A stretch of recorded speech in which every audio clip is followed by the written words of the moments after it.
Tugendeye ku masaha ya hano iwacu mu Rwanda, ku rukerera rwo kuri uyu wa gatatu tariki ya 6 z'ukwa 11, 2024, Donald J. Trump yongeye gutorwa n'Abanyamerika kugira ngo abayobore manda y'imyaka iri imbere.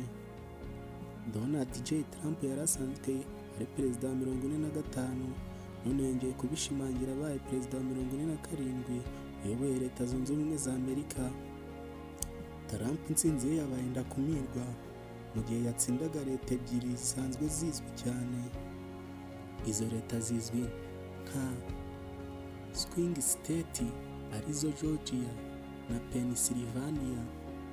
Ibi mu buryo budasubirwaho byemeje ko Trump yatsinze amatora ya Leta Zunze Ubumwe za Amerika yakozwe ku nshuro ya 60. Donald J. Trump bwarubwa gatatu yiyamamaza mu matora. Muri izo nshuro eshatu yatsinze ebyiri, atsinda abagore b'abademokarati. Inshuro imwe yatsinzwe nubwo yatsindwaga na Joe Biden mu mwaka wa 2020.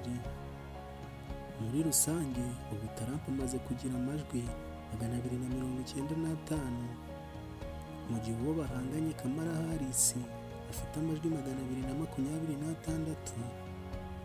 Donald J. Trump aya majwi amwemerera kuba perezida mu byitwa Electoral College cyangwa se abatorwa bakuru. Mwakoze kubana natwe, ndabashimiye kuntega amatwi.